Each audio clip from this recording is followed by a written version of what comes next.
गेली बरेच वर्ष नेहरूनगर आणि खराळवाडी या भागामध्ये या आजी हातगाडीवर भाजी विकत आहेत.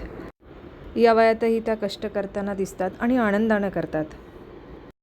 आम्ही बऱ्याचदा त्यांच्याकडेच भाजी घेतो. त्यांच्याकडे भाजी घेताना आमच्या मस्तपैकी गप्पा असतात. मला खरं तर त्यांनी जे नाकात मुरणी घातली आहे ना, चमकी घातली आहे ना, तिचं खूप विशेष आकर्षण असतं. आणि ह्यावेळेस मी त्यांना न राहून विचारलंच. मावशी, तुमची नथ मला खूप आवडते. मस्त आहे ना, चंद्रकोर. पहिल्यापासून घालता का ती? पहिल्यापासून वयाची 12 वर्षाची होती ती नथ घालता?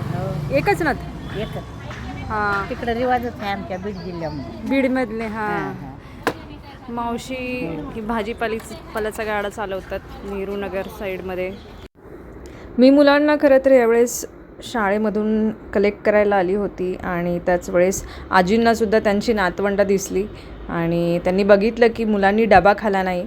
शेवटी आजी ती आजी असते बघा. त्यांनी एका सावलीमध्ये मुलांसाठी त्या शेजारच्या स्टॉलमधून स्टूल घेतले आणि मुलांना त्या भरवू लागल्या. मला हे बघून खूप छान वाटलं आणि खरं तर मला माझ्या या आजीची आठवण झाली.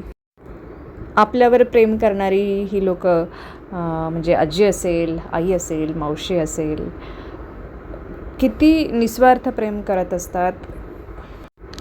आपल्या स्वतःच्या जबाबदाऱ्यांच्या व्यतिरिक्तसुद्धा कुटुंबाकडे त्यांचं किती लक्ष असतं, नाही का? जेवत नाही का रे तुम्ही?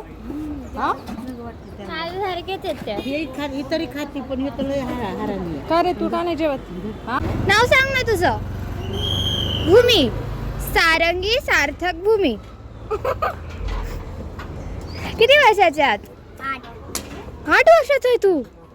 खरंच? खायचं नाही काय म्हणून ते काय सिरियल. तू पण 8 वर्षाची आहे? 15 वर्षाची. तू 10 वर्षाची आहे? बापरे. तू किती वर्षाची आहेस? तू 5 वर्षाची. बाई, खरं खरं सांगते. तुम्ही दोघं खोटं सांगता मॅम. खोटं सांगायचं. तू 8च आहे, मग ती 10 कशी? मला वाटतच नाही ती 10. हा, दुसरीला एवढा मोठा? काय नाव तुझं? तू दुसरीला आहे? तुझं नाव काय? ऐक ना, शाश्वत. सार्थक, तू दुसरीला आहे? अरे, वाटत नाही. मला वाटलं तू 10वीला वगैरे असेल. 10वीला आहे ना?